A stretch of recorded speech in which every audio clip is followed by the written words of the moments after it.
Hello and welcome back. In this video we're going to look at how to structure your email content for maximum effect. So in terms of your email structure, or sometimes called the content or body of the email, it's important to use people's first name. They say that people are 6 times more likely to read ahead when they see their first name in their email. And we'll look at that in further detail. Each email that you send out should have a single objective with a call to action, and this call to action is usually a link to a website where the final action can take place. So you might say click here to book now, or click here to download, etc. And when they click on the link, people are brought to a page then where they can take that final action that you want them to take. So a single objective with a call to action in order to achieve that objective. An email that has too many call to actions or different objectives just confuses people and they take no action at all. In all our emails, as part of our email marketing, we have a conversational style and make it as personable as possible, as if really you're writing to a single friend as opposed to a group of people. We need to keep our emails short and to the point. People can get through them fast. And we don't want to write lengthy emails.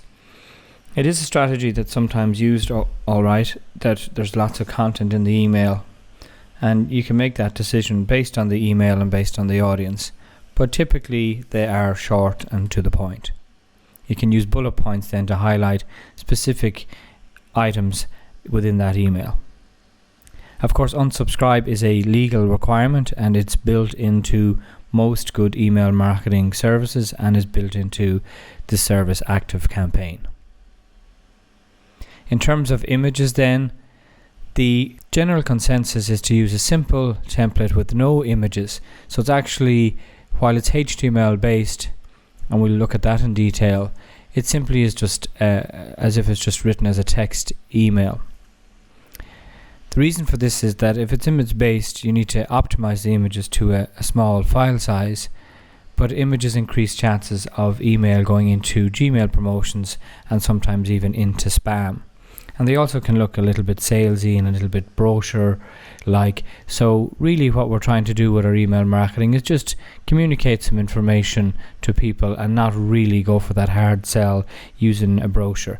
Now it can be quite nice to do them if your email is a newsletter and you want to promote some products, but again, if that's all that you're sending out and the emails are adding no value, then they're a little bit too salesy and people will just unsubscribe.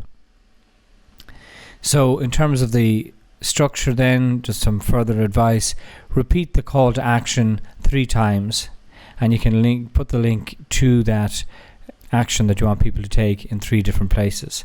So for example, hi Mary, here is your information regarding your ebook, and then there's a link there to download that ebook, and then you phrase it differently through the email just to make sure that people take the action that you want them to take. So you can repeat the call to action up to 3 times as a general best practice.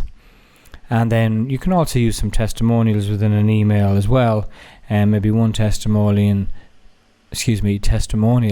where somebody has said how good this particular ebook is, or how the course is, or the product or the service, etc. You can also use the postscript or PS at the end. They say that almost 70% of people read the PS. In fact, if it's a lengthy email, they kind of go down to the bottom and they kind of have a look at the PS. So it's important to use the PS, and you can use one of the call to actions, i.e. a link to a website within that PS.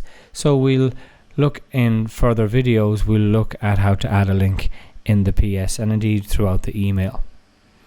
Another best practice that's beginning to show up quite a lot is that if the only objective of the email is to share information, then the call to action will be click to tweet. And click to tweet, where you pre-populate a tweet that you want people to send.